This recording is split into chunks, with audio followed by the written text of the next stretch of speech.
I've been just watching with absolute fascination the hearings for RFK Jr. It just is absolutely amazing, and probably one of the most interesting weeks in US political history. To have RFK Jr. Talking about health and his feelings on health and what have you, and why he wants to be part of the Trump team. Now, all of this made me wonder how his father would feel about it, how Bobby Kennedy feel about it. Well, I suppose it depends on who Bobby Kennedy is, and strangely enough, I knew him quite well. And this brings me to this brings me to the story. But before I go on, please, the past few videos I've actually forgotten to ask you to subscribe. Very important. Please push the subscribe button.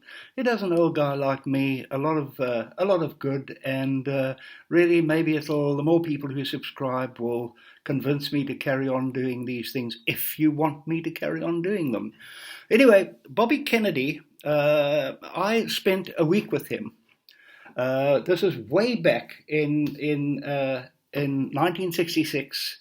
I was working for BBC Television News, and he was invited to South Africa by the National Union of South African Students, NUSAS, very much an anti-apartheid organisation, and really and truly they were absolutely amazed when the South African government granted him a visa to visit this country. Now, this was unheard of because the Kennedy family, whole of the Kennedy family, were very much anti-apartheid and were very open about it.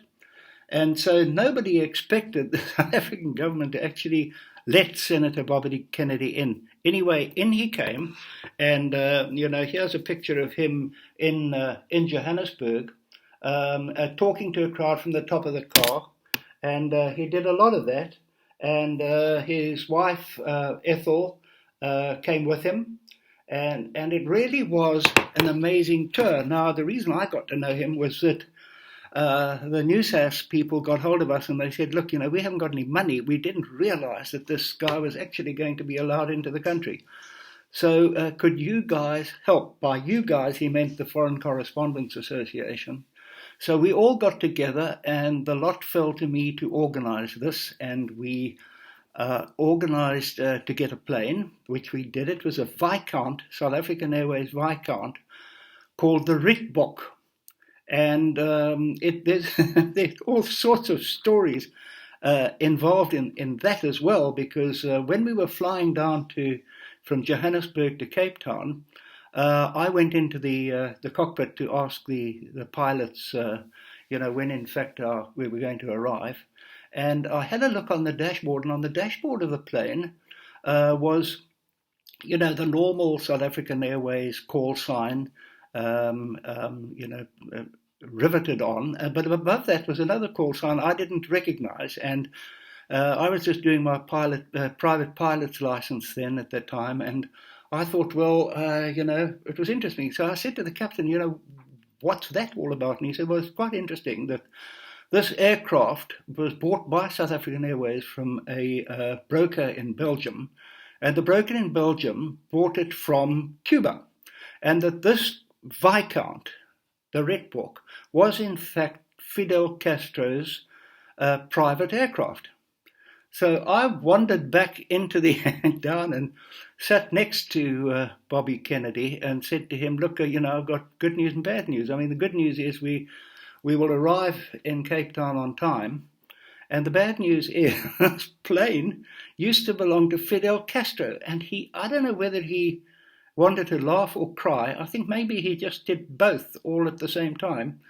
But he said to me, please don't tell anybody I've been flying in Castro. And I said, no, your secret is safe with me, at least for a few years when it doesn't matter anymore, so I can now tell the story.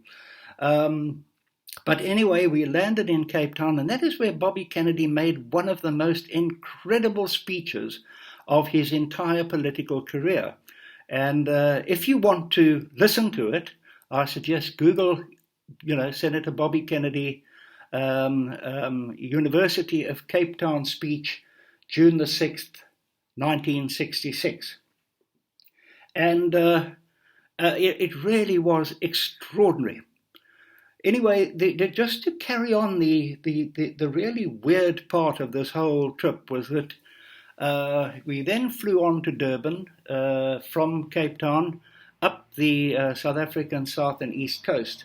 And very interestingly, I think it was in 1967, in March 1967, the Ritboek on a flight just disappeared off the radar, off the South African coast between East London and Port Elizabeth, and there was an enormous amount of controversy involved in that whole situation. And some people say they found it, some people say they haven't found it, and what have you. But unbelievably or not, I've actually got a photograph of it here. This is it here, and this is the Ritboek and the plane that we actually flew in, and the one that was Fidel Castro's private aircraft.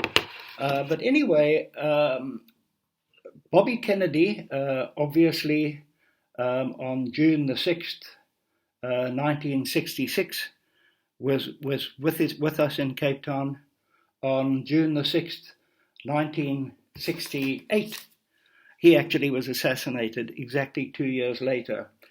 But it was actually then the Ritboek disappeared in 1967. So you had all these dates, 1966, 67, 68, all quite incredible dates.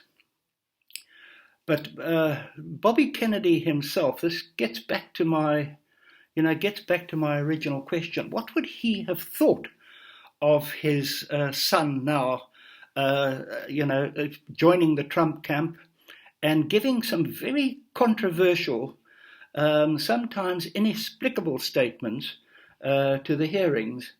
And well, I would guess that he's probably turning in his grave, to be honest. He was a very liberal man, and I found him a really quiet bloke. He was almost shy. And I don't know, perhaps it was because I was representing a major television news company that he was being overly polite to me.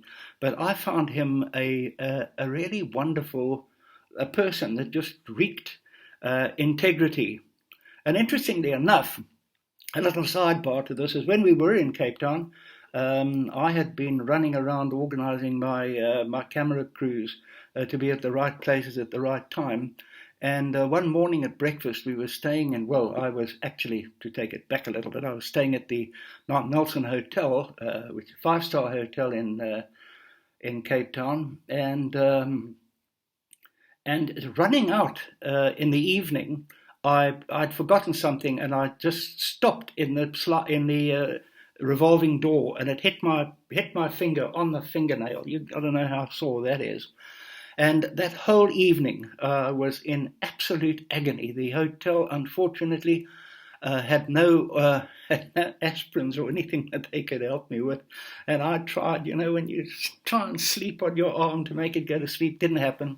Anyway, the next morning, Ethel Kennedy said to me, "You look like you had a real party last night." And I said, "Well, quite the contrary, ma'am, I didn't have a party." And I told her what had happened. And she just then took me by the arm, led me out down through the company gardens from the hotel to a pharmacy where she instructed the pharmacist to heat a needle to actually punch through my nail and try and relieve some of the pain.